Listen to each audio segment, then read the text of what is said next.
noite, povo de Deus, paz seja convosco. Hoje vamos tratar de um assunto importante sobre a vida de um homem temente a Deus chamado Neemias. Esse assunto pode nos servir para reflexão em nossas vidas. Neemias era copeiro do rei Artaxerxes I no palácio de Suzã.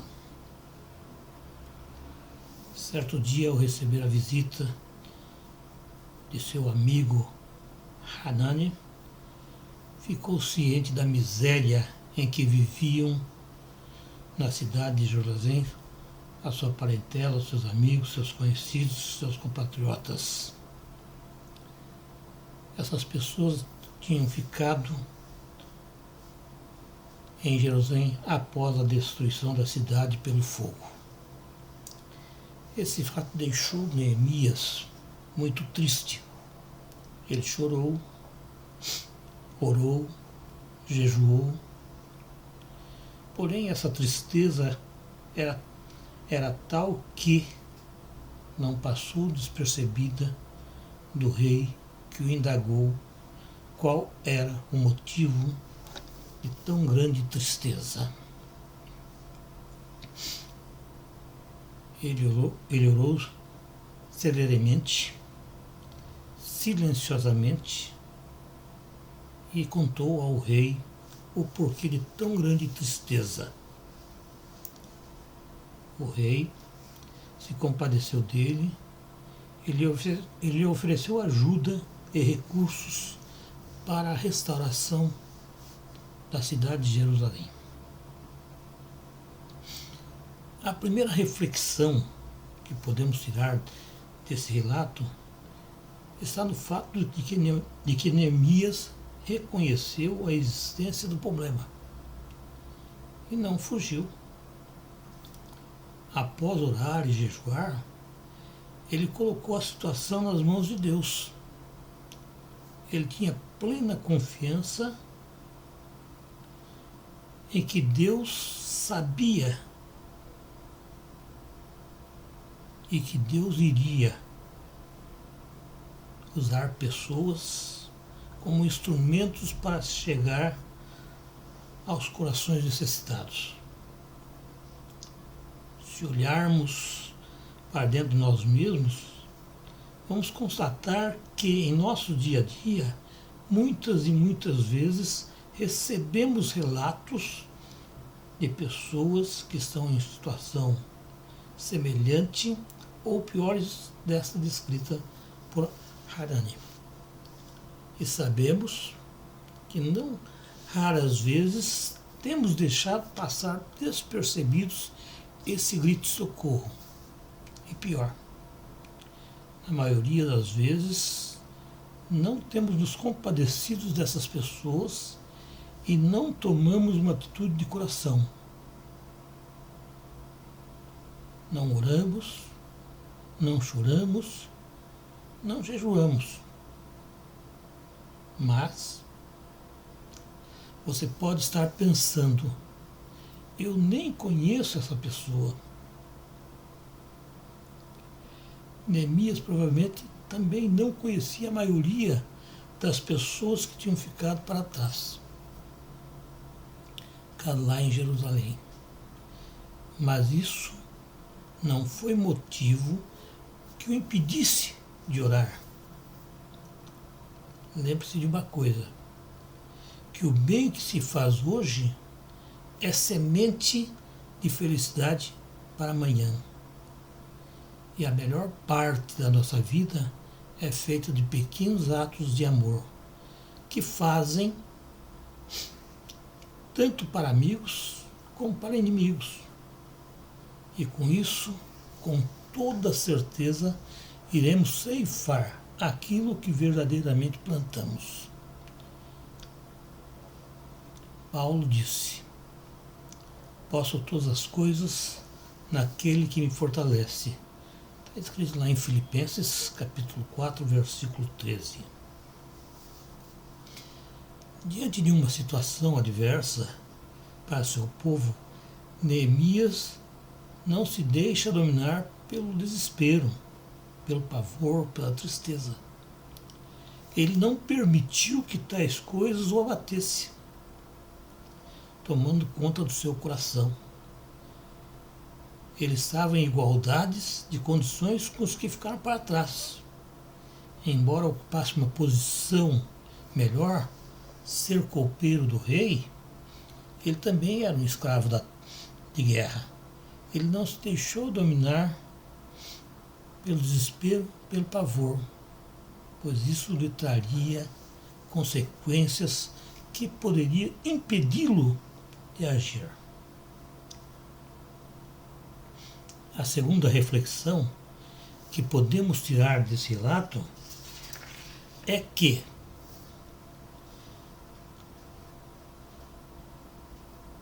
Neemias, ao não se deixar que o desespero e o pavor o dominasse, ele mostrou ter domínio próprio, que é um dos frutos do Espírito. Está lá em Gálatas 5, versículos 22 e 23. Com isso, ele venceu o inimigo oculto, que tenta desestabilizar as pessoas para com isso derrotá-las. Devemos lembrar que desespero e pavor não vão resolver os nossos problemas. Antes, nos tirarão totalmente do problema. Eles vão tentar derrotar, que a gente venha desanimar. Então, não devemos desanimar, não devemos deixar que o desespero e o pavor nos tire totalmente do foco. O desespero afeta a nossa esperança na solução do problema, e o pavor nos enche de medo e pode cancelar nosso potencial criativo de raciocínio. Em conjunto, podem tornar uma situação simples em algo complexo e sem solução. Neemias tinha diante de si uma tarefa de extrema complexibilidade, que era reconstruir os muros e a cidade de Jerusalém. Ele se preocupava com seu povo. Ele buscou forças que não tinha e assumiu a responsabilidade em cumprir essa tarefa. Ele, como líder nato, examinou cuidadosamente a situação, motivou as pessoas à sua volta, enchendo-as de esperança para somente depois delegar responsabilidades. A terceira reflexão que podemos tirar desse relato está no fato de que Neemias tinha um foco para realizar essa missão. Ele sabia com antecedência qual era o seu objetivo. Ele sabia da sua missão. Ele sabia que as pessoas se oporiam a ela. Contudo, ele não esmoreceu. Continuou firme até que pudesse atingir o alvo. Todo cristão é submetido a provas e muitos desistem no meio do caminho porque perderam o foco daquilo a que foram chamados. Eu tenho certeza que entre nós nessa noite várias pessoas já desistiram de algum projeto em sua vida pela falta de perseverança e perderem o foco por completo. Infelizmente, a igreja de hoje tem falhado nesse quesito, pois delega atividades, poderes e responsabilidades antes de motivar as pessoas e enchê-las de esperança com relação ao cargo ou tarefa que irão realizar. A igreja atual precisa de pessoas e líderes de coragem, com interesse no bem da congregação, com visão para o qual foi chamado, que possam tomar decisões firmes e corretas, e principalmente pessoas de orações, que saibam liderar com generosidade e amabilidade e encorajamento. Ele não colocou qualquer um para assumir essas responsabilidades. Neemias selecionou. Ele escolheu pessoas fiéis e tementes a Deus. Está escrito em Neemias, capítulo 7, versículo 3. Ele distribuiu tarefas a grupos específicos que verdadeiramente poderiam cumprir com a missão dada a eles. Sim. A cidade de Jerusalém era larga de espaço e grande, porém era pequeno o número de pessoas que ali moravam. As casas não estavam edificadas e Deus colocou no coração de Neemias que registrasse as generosias do povo ali presente. Os judeus sempre deram valor à sua história e os que voltaram do exílio haviam preservado o registro genealógico de suas respectivas famílias. A quarta reflexão que podemos tirar nesse relato está no fato que Deus havia separado um povo para ele. Um povo de linhagem pura, sem misturas de raças. Esses judeus que vieram do exílio deveriam ser o elo de ligação entre as pessoas, entre o passado histórico e o futuro profético, que tornaria possível a vinda de Cristo Jesus ao mundo. Essa tarefa de reconstruir os muros de Jerusalém estava destinada única e exclusivamente a um povo que havia conservado uma linhagem pura. É interessante observar que em todo o livro de Neemias não teve nenhuma experiência sobrenatural para realizar a sua tarefa. Como homem de oração que era, ele recebia em seu espírito a direção de Deus, pois Deus fala diretamente em nosso coração, através do nosso espírito. Quando estamos alinhados com o Espírito Santo, isso se torna possível e verdadeiro. Esse fato deixa claro que não precisamos esperar que algum profeta nos dê uma revelação especial de Deus para enfrentarmos as adversidades do dia a dia. É comum encontrarmos pessoas que não fazem nada e esperam alcançar vitórias nas batalhas da vida. Esquece que a vitória é dos que lutam, dos que confiam em Deus, mesmo que essa confiança ainda seja pequena.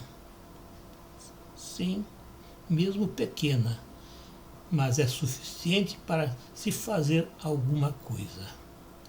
É preciso estar atento, pois a forma mais usual de Deus para falar conosco é através de nosso espírito. Ouça o que o Espírito Santo fala em seu culto. Em cada momento de oração, a cada instante de reflexão, se estivermos atentos, nosso coração nos guiará no caminho da verdade. Sim, os problemas, irmãos, que Neemias enfrentou não eram apenas externos. Foi, porém, grande o clamor do povo e de suas mulheres contra os judeus, seus irmãos, porque havia quem dizia: nós, nossos filhos e nossas filhas, somos muitos, então tomemos trigo para que comamos e vivamos.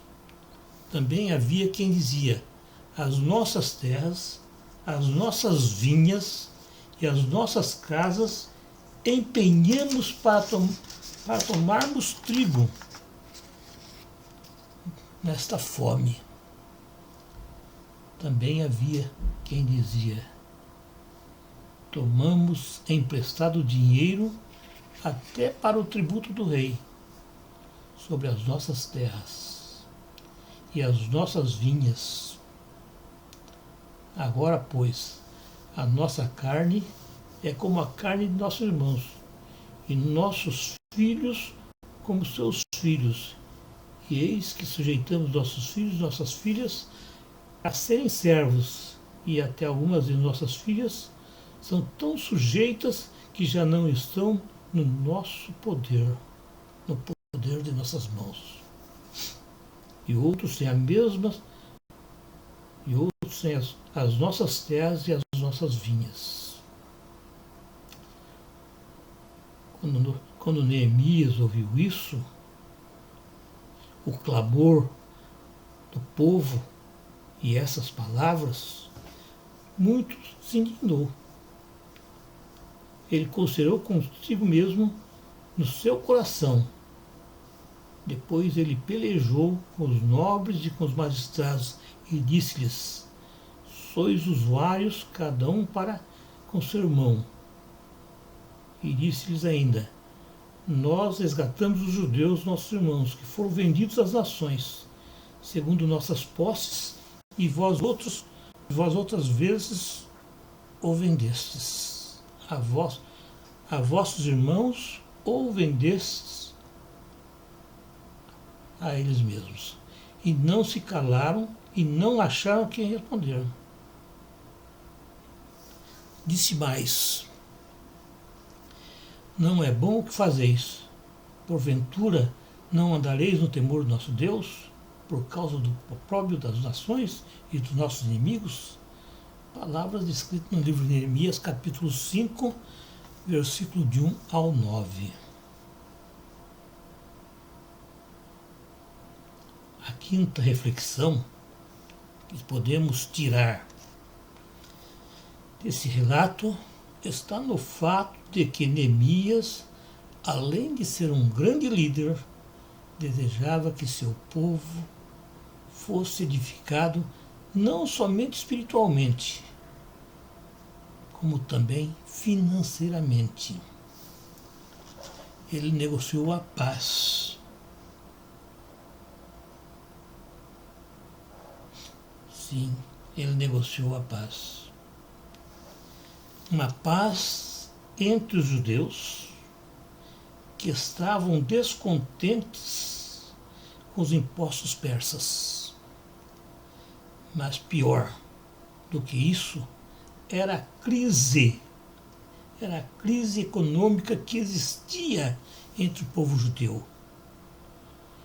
Os mais abastados exploravam seus irmãos, tomavam-lhes as terras, os faziam de escravos e iam levar vantagem em tudo.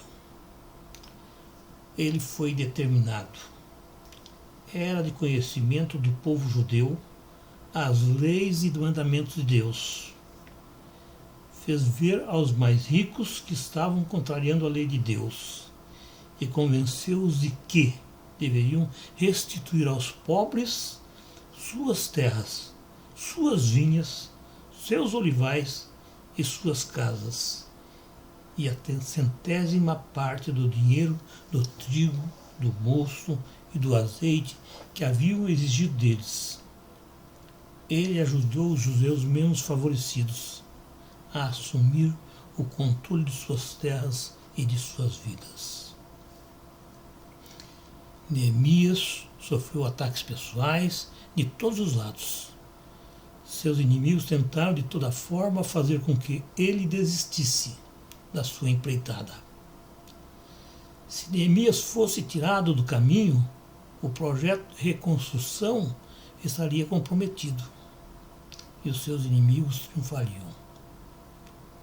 Tobias, Sanbalate e Gesem conspiraram contra ele, tentando matá-lo. Está escrito lá no livro de Neemias, capítulo 6, versículo 1 ao 4. Ou caluniaram Messias, capítulo 6, versículo 5 ao 9.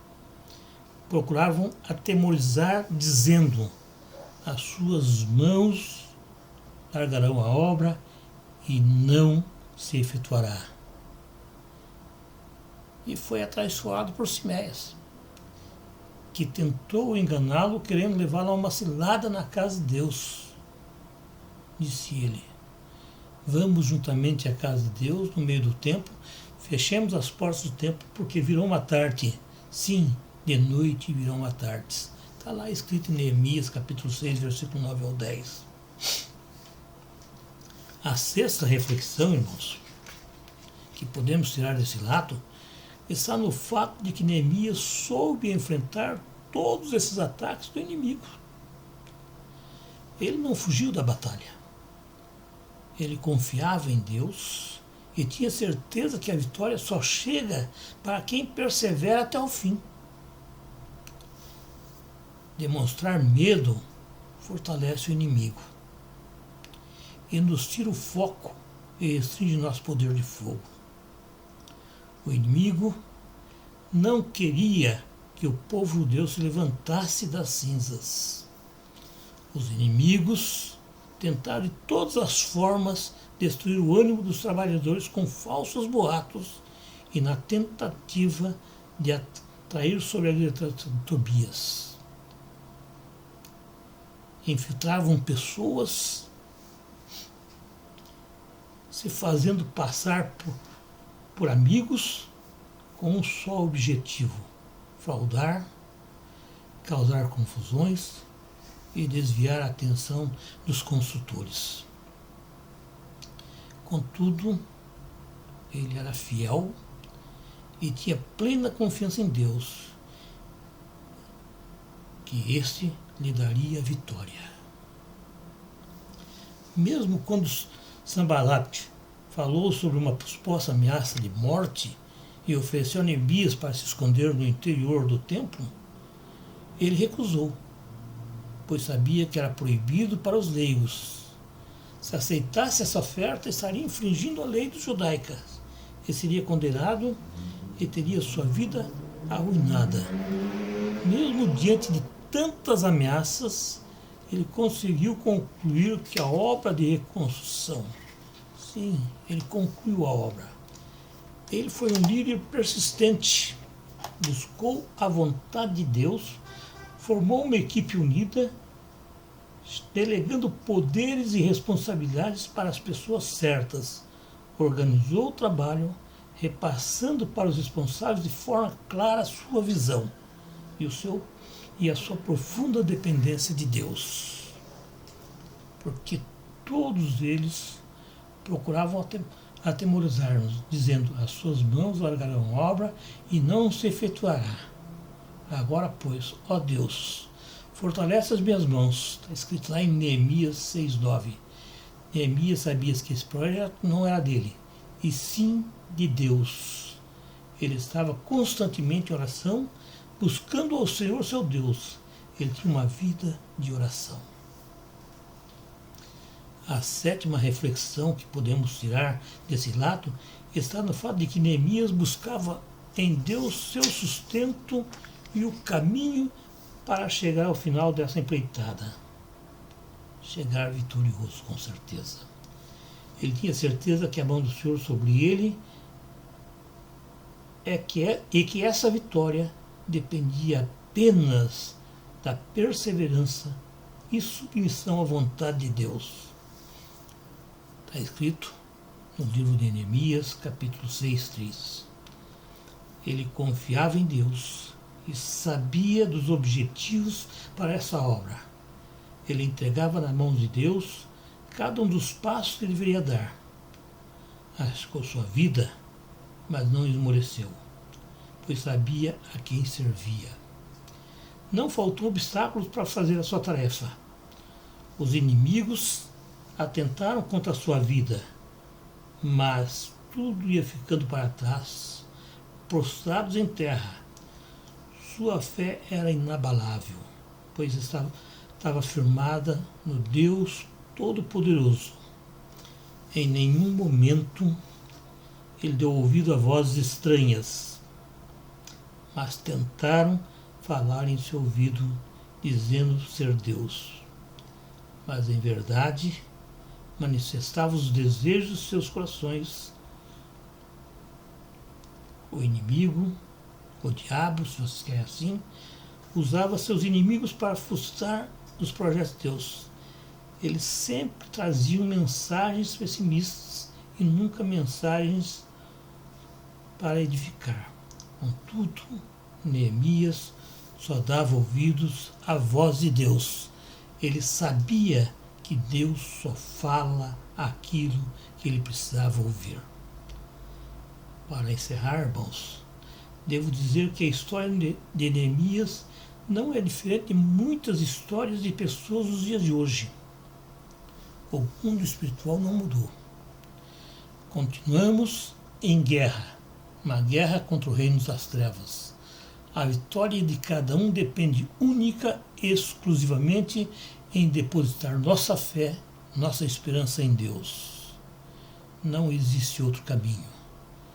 Nossa confiança deve estar depositada única e exclusivamente naquele que nos fortalece, Cristo Jesus. Amém.